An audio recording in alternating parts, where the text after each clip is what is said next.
مکی صورت ہے. دخان کا مطلب ہوتا ہے دھواں، اسموک. بسم اللہ الرحمن الرحیم. حامیم والکتاب المبین انا انزلناہ فی لیلۃ مبارکۃ انا کنا منذرین. حامیم، قسم ہے اس کتاب مبین کی، ہم نے اسے ایک بڑی خیر و برکت والی رات میں نازل کیا ہے، کیونکہ ہم لوگوں کو متنبع کرنے کا ارادہ رکھتے ہیں.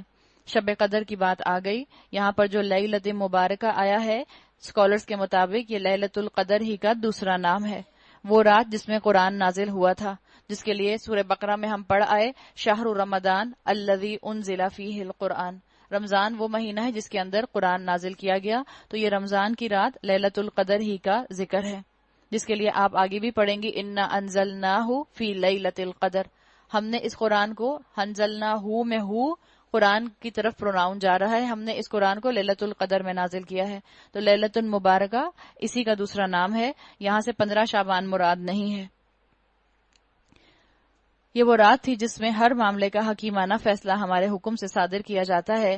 ہم ایک رسول بھیجنے والے تھے تیرے رب کی رحمت کے طور پر، یقیناً وہی سب کچھ سننے اور جاننے والا ہے. یعنی رحمت کا مظاہرہ زندگی میں کیسے نظر آئے گا انسان کی؟ جب انسان سنتوں پر عمل کرنا شروع کر دے گا. رب السماوات والارض وما بینہما ان کنتم موقنین. آسمانوں اور زمین کا رب اور ہر اس چیز کا رب جو آسمانوں اور زمین کے درمیان ہے، اگر تم لوگ واقعی یقین رکھنے والے ہو. کوئی معبود اس کے سوا نہیں ہے، وہی زندگی عطا کرتا ہے، وہی موت دیتا ہے. تمہارا رب اور تمہارے ان اسلاف کا رب جو پہلے گزر چکے ہیں، مگر فی الواقع ان لوگوں کو یقین نہیں ہے. بلکہ کیا ہے، ہم فی شق یلعبون، بلکہ یہ اپنے شک میں پڑے کھیل رہے ہیں. بتا دیا گیا تمہارے اسلاف کا رب کون ہے. اگر تم نے اطاعت کرنی ہے، اگر تم نے اپنے بزرگوں کا، اپنے اسلاف کا صدقہ جاریہ بننا ہے، اگر تم چاہتے ہو کہ ان کا ایصال ثواب تم کر سکو، تو کیا کرو، سنتوں پر چلو. وہ تمہارا رب بھی تھا اور تمہارے اسلاف کا رب بھی تھا. ان کی غلطی کو ریپیٹ مت کرنا شروع کر دینا، ان کی بدعات کو پروموٹ مت کرنا شروع کر دینا، ان کے کریٹ کیے ہوئے غیر اسلامک کلچر کو آگے مت بڑھانا شروع کر دینا، ورنہ ایسا نہ ہو کہ تم ان کے لیے صدقہ جاریہ بننے کی بجائے عذاب جاریہ بن جاؤ. اگر تم نے ایسا کیا کہ تم نے ان کی غلطیوں کو اپنی زندگیوں میں شامل رکھا، تو تم نے کیا کیا کہ تم نے ان کے بھی گناہوں میں اضافہ کر دیا. تو غلطی پر غلطی مت کرتے جانا، بلکہ کیا کرو، ان کے لیے صدقہ جاریہ بنو. اچھا، انتظار کرو اس دن کا جب آسمان سری دھواں لیے ہوئے آئے گا اور وہ لوگوں پر چھا جائے گا. یہ ہے دردناک سزا. اب کہتے ہیں کہ پروردگار ہم پر سے یہ عذاب ٹال دے. ہم ایمان لاتے ہیں، ان کی غفلت کہاں دور ہوتی ہے. ان کا حال تو یہ ہے کہ ان کے پاس رسول مبین آ گیا، پھر بھی یہ اس کی طرف ملتفت نہ ہوئے، یعنی انہوں نے دھیان نہ دیا اس کی طرف، اور کہا یہ تو سکھایا پڑھایا پاگل ہے، معلم مجنون، ایسا پڑھانے والا ہے جس کو سکھایا گیا ہے. ہم ذرا عذاب ہٹائے دیتے ہیں، تم لوگ پھر وہی کچھ کرو گے جو پہلے کر رہے تھے. جس روز ہم بڑی ضرب لگائیں گے وہ دن ہوگا جب ہم تم سے انتقام لیں گے. ان لوگوں کا ذکر کیا گیا جو قرآن میں ٹیڑھ ڈھونڈتے ہیں، جو قرآن کی طرف سے شک میں پڑے ہوئے ہیں. اور جب انسان کو شک آ جائے تو انسان خلوص کے ساتھ اللہ سے دعا کرے کہ اللہ تعالیٰ میرے دل کے اندر ہدایت کو انڈیل دے، اور اللہ مجھے ہدایت دکھانے کے بعد گمراہ نہ کرنا. ربنا لا تزغ قلوبنا بعد اذ ہدیتنا وہب لنا من لدنک رحمہ. شک دور کرنے کا طریقہ کیا ہے؟ آپ صلی اللہ علیہ وسلم کی تعلیمات کے مطابق جو چیز شک پیدا کر رہی ہے اس کو چھوڑ دیں. آپ کو کسی چیز کے بارے میں شک ہو جائے، مثال کے طور پر کسی فرینچائز کے بارے میں یہ بتا دیا جائے کہ اس کے بارے میں ڈاؤٹ ہے کہ یہ اس کا کھانا حلال ہوتا ہے کہ حرام ہوتا ہے. اب آپ کو اگر شک پیدا ہو گیا ہے تو آپ کا مومنوں والا رویہ کیا ہونا چاہیے؟ آپ اس چیز کو چھوڑ دیں. اللہ کے رسول صلی اللہ علیہ وسلم نے فرمایا جس چیز میں شک آ جائے اس چیز کو درگزر کر دو، اس چیز کو چھوڑ دو، اس چیز سے رخ موڑ لو. ہم ان سے پہلے فرعون کی قوم کو اسی آزمائش میں ڈال چکے ہیں. ان کے پاس ایک نہایت شریف رسول آیا اور اس نے کہا اللہ کے بندوں کو میرے حوالے کر دو، میں تمہارے لیے ایک امانت دار رسول ہوں، اللہ کے مقابلے میں سرکشی نہ کرو. میں تمہارے سامنے اپنی ماموریت کی صحیح سند پیش کرتا ہوں اور میں اپنے رب اور تمہارے رب کی پناہ لے چکا ہوں اس سے کہ تم مجھ پر حملہ آور ہو. اگر تم میری بات نہیں مانتے تو مجھ پر ہاتھ ڈالنے سے باز رہو. آخرکار اس نے اپنے رب کو پکارا ان ہؤلاء قوم مجرمون، اپنے رب کو کیا پکارا کہ یہ مجرم لوگ ہیں. جواب دیا گیا اچھا تو راتوں رات میرے بندوں کو لے کر چل پڑ، تم لوگوں کا پیچھا کیا جائے گا. سارا قصہ یہ پہلے بھی آ چکا ہے. اللہ تعالیٰ اب یہاں پر کیوں بتا رہے ہیں؟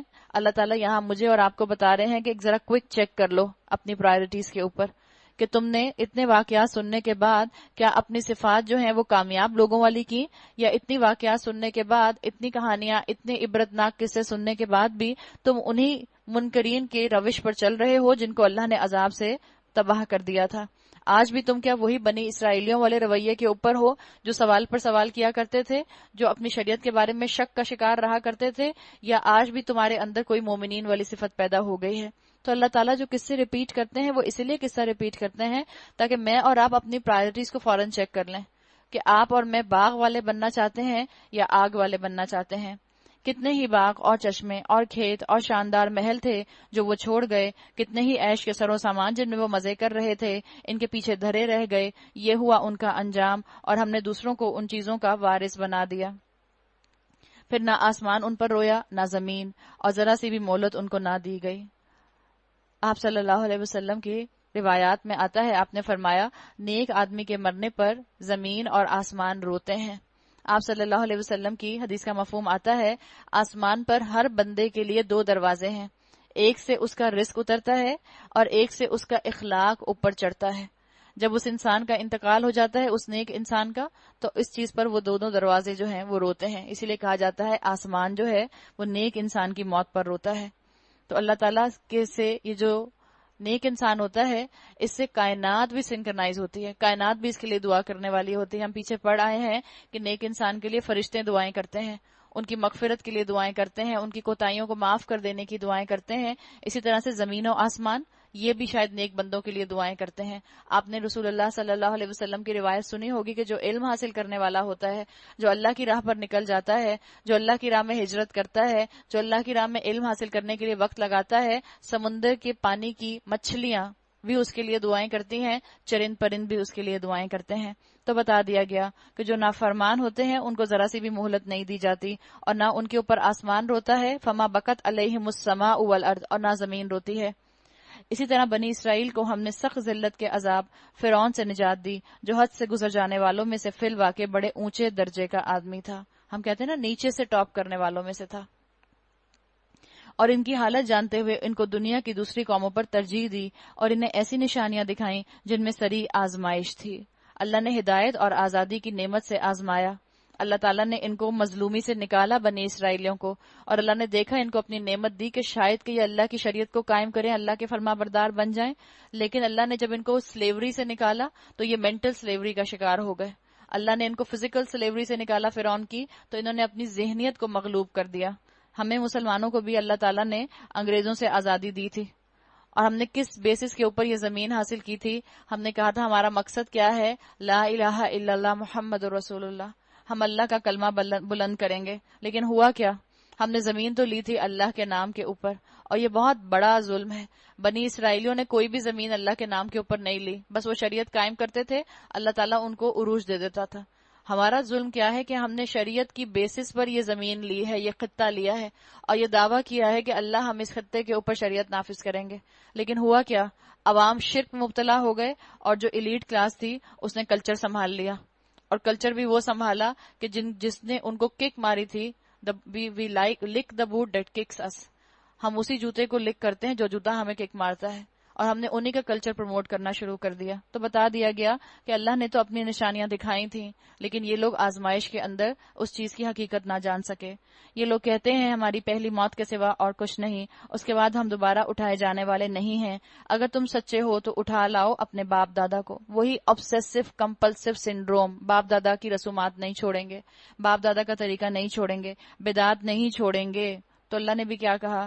اللہ نے کہا یہ بہتر ہیں یا تبا قوم کے لوگ ہیں، یمن کی طرف ایک قوم تھی، سبا کے قریب، اس کی طرف اشارہ کیا گیا. اور اس سے پہلے کے لوگ، ہم نے ان کو اسی بنا پر تباہ کیا کہ وہ مجرم ہو گئے تھے. یا آسمان و زمین میں اور ان کے درمیان کی چیزیں ہم نے کچھ کھیل کے طور پر نہیں بنا دیں، ان کو ہم نے برحق پیدا کیا ہے، مگر ان میں سے اکثر لوگ جانتے نہیں۔ ان سب کے اٹھائے جانے کے لیے طے شدہ وقت فیصلے کا دن ہے، وہ دن جب کوئی عزیز قریب اپنے کسی عزیز قریب کے کچھ کام نہ آئے گا اور نہ کہیں سے انہیں مدد پہنچے گی۔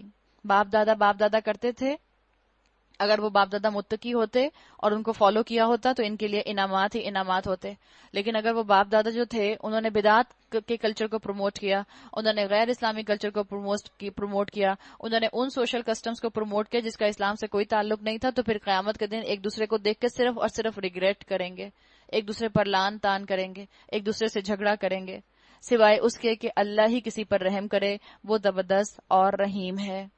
ان شجرت الزقوم، زقوم کا درخت، طعام الاثیم، گناہگار کا کھاجا ہوگا، کل محل، تیل کی تلچھٹ جیسا، یغلی فی البطون، پیٹ میں اس طرح جوش کھائے گا، کغل الحمیم، جیسے کھولتا ہوا پانی جوش کھاتا ہے، خذوہ، پکڑو اسے، فاعتلوہ الی سواء الجحیم، اور رگیدتے ہوئے لے جاؤ اس کو جہنم کے بیچوں بیچ، ثم صبوا فوق رأسہ من عذاب الحمیم، اور انڈیل دو اس کے سر پر کھولتے ہوئے پانی کا عذاب۔